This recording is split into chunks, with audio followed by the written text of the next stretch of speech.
If you people see the light in Malema, what happened to Mazi Dibia? Shame to Nigerian Bar Association that are Igbos. This is directly to my brothers that are Igbos. Olurana nkunu una amibuna. Olurana nkunu unezo. Olunkonyo zunu nchaputa. Olurana ifonyo buna bonyi ibunu ncha amibuna. Fear of the unknown and the known.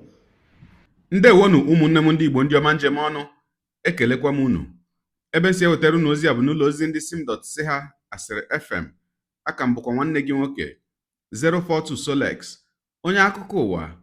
Ihe onyonyo a ị na-ahụ n'iru ebe a bụ ihe onyonyo nke nwanne anyị nwoke mere bụ live video. Nwanne anyị nwoke onye nke imirikiti n'ime anyị ma ama n'efere mba ụwa bụ onye ama dịka Mazi Dibia mere. Ya bụ ihe onyonyo bụ ihe onyonyo nke o mere wee zigara ndị Igbo niile so na otu NBA bụ Nigerian Bar Association. Ọ bụghị ndị Nigerian Bar Association niile, nọ ndị Igbo so na ya bụ otu Nigerian Bar Association, bụ ihe gbasara mmemme nke akpọrọ NBA National Annual Conference, bụ nke ha na-eme na steeti Enugu kamgbe mkpụrụ ụbọchị 22 nke ọnwa a wee ruo na a ga-eme ya wee ruo na mkpụrụ ụbọchị nke 29 bụ from 22nd to 29th of this August.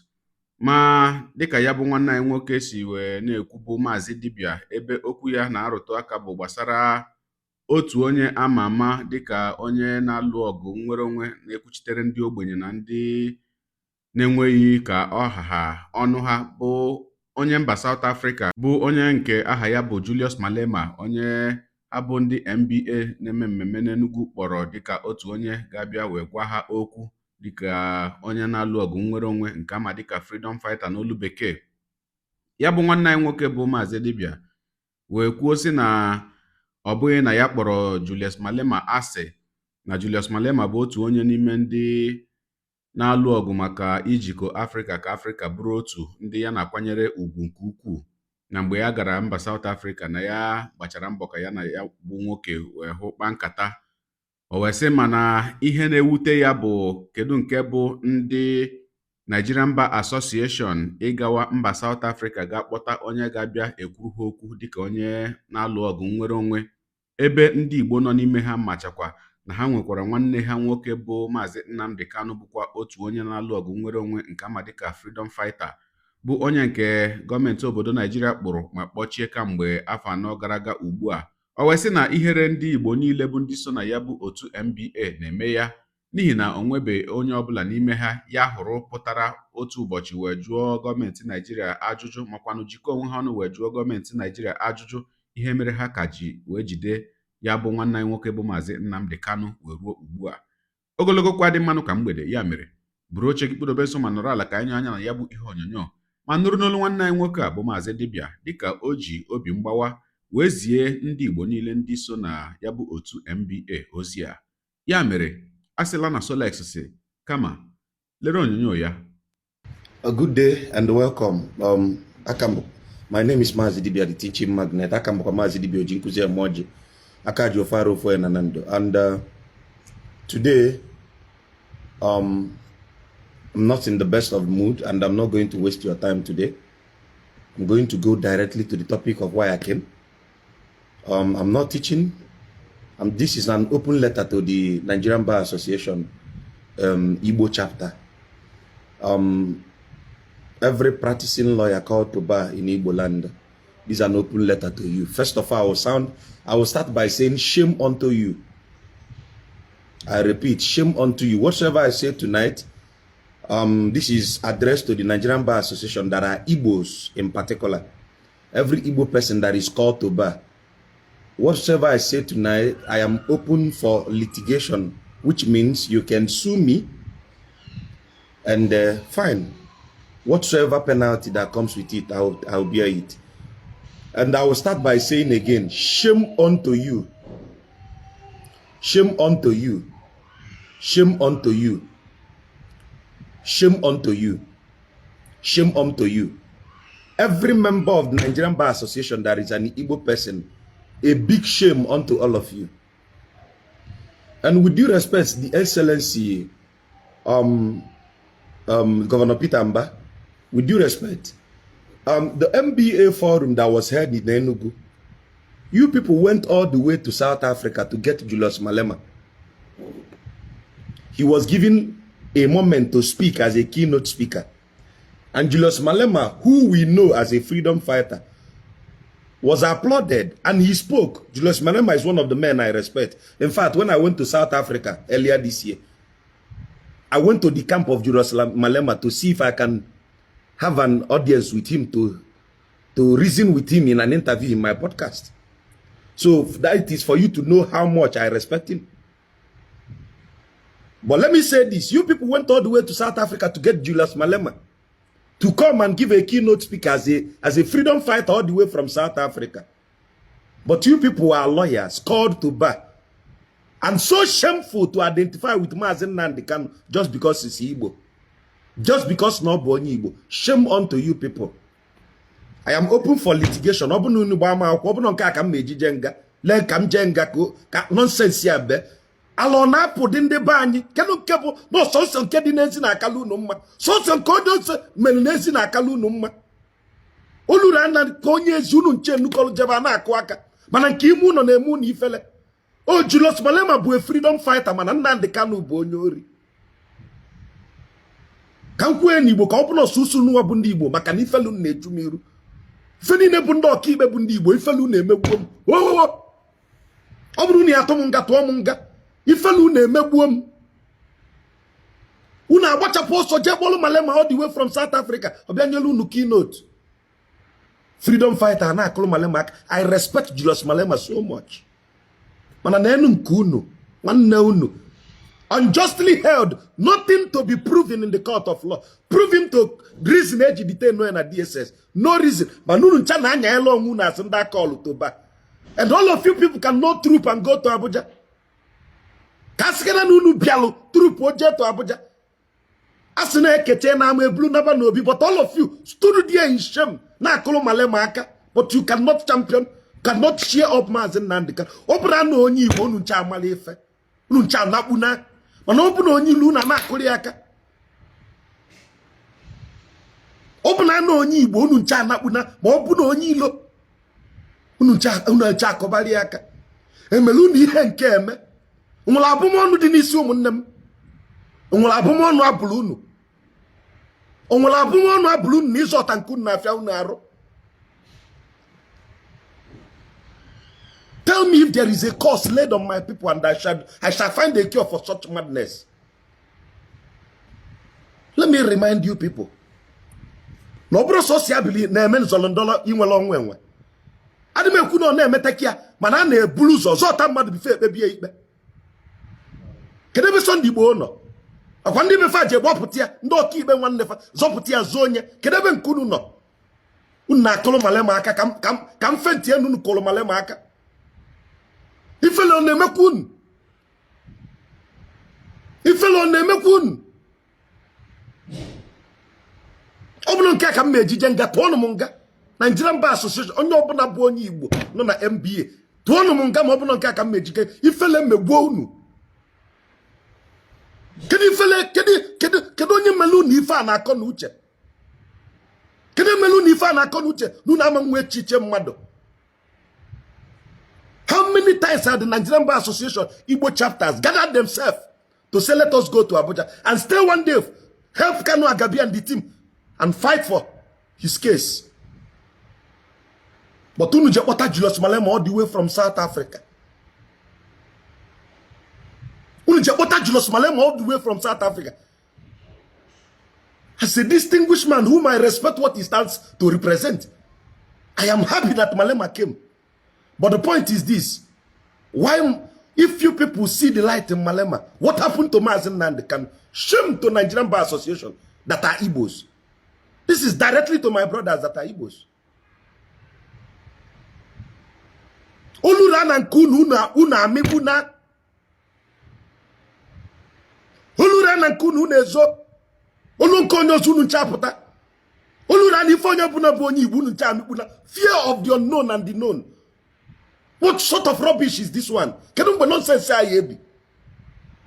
Unu chakopite kando kibe kantubu negu. Unu che black and white. Dika mwanweti inanyasi. Kantubu negu. Mana obu no ikwokolu ka eje Abuja ka etinye on na case Nnamdi Kanu unu ncha nakpo kedu ihe unu bolula ya na-eme Bar Association conference.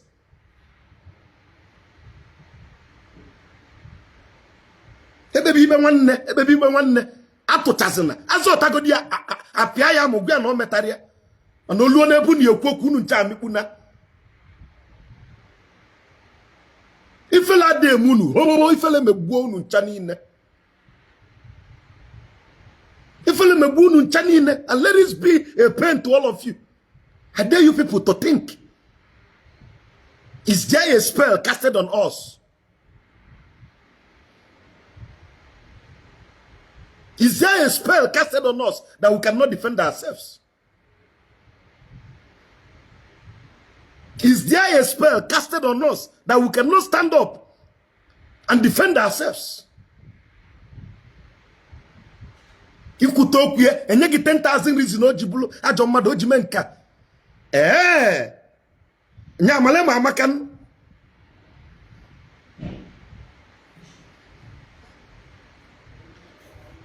And my reason is simple. If you lots can celebrate Julius Malema all the way from South Africa, which means you know that he stands to represent freedom for the marginalized.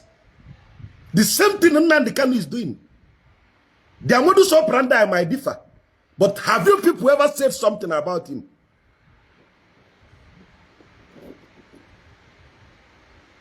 Have you people ever said something about him? It is always easier for you people to rush and make unnecessary noise for an outsider. No, Kamanezi. That is what I tag you people. Or Kamanezi. Or Kamanezi Kunubo.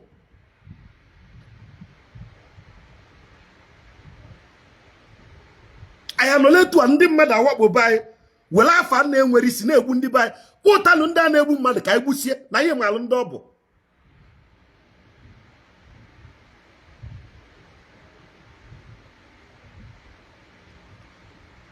If we can celebrate somebody who does exactly the same thing like our own person, then shame to all of us. You know what I feel? To hell with your love. It's another wakandate. And my second from Nanya. Ngwatago kuya nwuru. Obuno nke aka mmejije nga ka njebe. Wonu mi ikpe. One the defamation of character ka mpụta. Ka mkpele ọnụ m. Kedu mgbe anyị ga-ama ife? Kedu mgbe anyị ga-ama ife ụmụnne m? I don't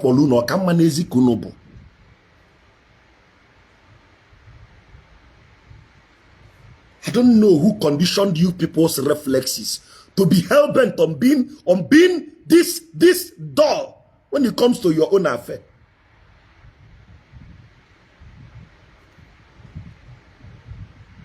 Makano bụ onye Igbo. Unu bụ ndị ikpe o. Against your own hobus corpus, somebody has been held without any reasonable verdict. No grand jury passed the verdict that he's guilty or not. And all you people can do is to host MBA conference. I've lost my respect for the law. Because you people that are the learned personnel are showing me that you people are not worth it. When we are growing up, look up at the learned personnel as some people with intellectual abilities. Now, you're not for secretary charge and bail.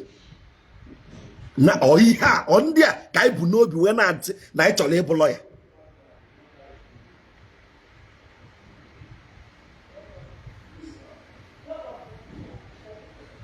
On there, guy who know be night or labor lawyer.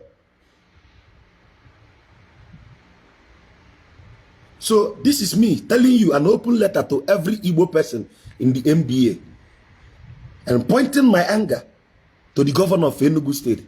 His Excellency Governor Peter Mba, is this all we can do Is this all we can do? Why celebrate an outsider when we have something like that at home? Why celebrate an outsider when we have something like that at home?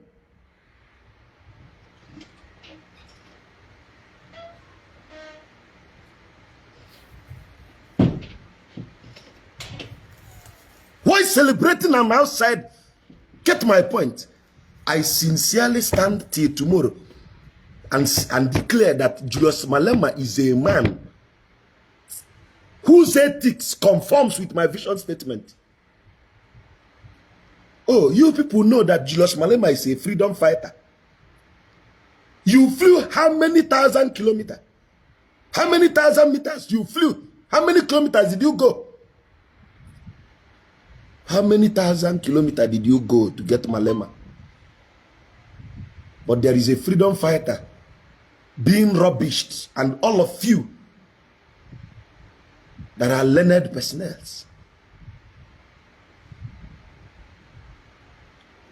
all of you that are called to bar, could not even raise 1 point, could not even protest and say, no, if this should be done with law, let us face it squarely. And tomorrow you want me to respect you people? So this is me telling you people, if this is defamation of character, so be it. File litigation and I'll defend myself on that. Ọkụikirichala ya bụ ihe onyonyo gị onye ụwa onye na-egere akụkọ ụwa m ịmara na etu anyị si eme ya denyere ebumnuche gị otu isi hụ ya bụ ihe nke ikiriri ugbu a na ngalaba okwu ka anyị mara uche gị n'ihi na uche onye adịghị ya njọ. Daalụkwa gị onye na-eso eburu anyị sonye, ekelekwa m gị wee na-asị gị jide ka iji onye asị ya jide ka o ji ịmara na nke o ji kacha mma. Ekpere m bụ na Chineke nna ga na-anọnyere gị ọpụpụ gị na mbata gị, na-etire gị aka n'ezi ihe niile nke ị na-eme. Gị taa bụkwanụ mbụ ị na-ahụ ihe onyonyo anyị, asị gị nnọọ. Onye gị na ya ka nọkwa bụ 042 Solex, onye akụkọ ụwa n'iru akwụkwọ efere mba ụwa. Ya mere ọ bụrụ na ka m mere dị gị mma n'obi, nwanne biko ọ bụ na Facebook na Instagram ka na-ahụ ihe onyonyo apịara m follow, ọ bụ na YouTube ka ị na-ekiri ya bụ ihe onyonyo pịara m subscribe ya na mgbịrịgba anya n'akụkụ ka ị nwee ike na-enweta ihe onyonyo ndị ọzọ nga na-ewetara gị n'ọdịnihu. Igbo ndị ọma njem ọnụ, Igbo mụrụ nze mụ ọzọ, ekelekwa m unu wee na-asị na ọ ga na-adịrị unu niile mma o. Ise ngwanụ tụsawara m ihe onyonyo a na-atụsara m ya bụ ihe onyonyo na-apịara m aka na share button. Ya mara gị mma ezigbo mmadụ. Udo dịrị unu.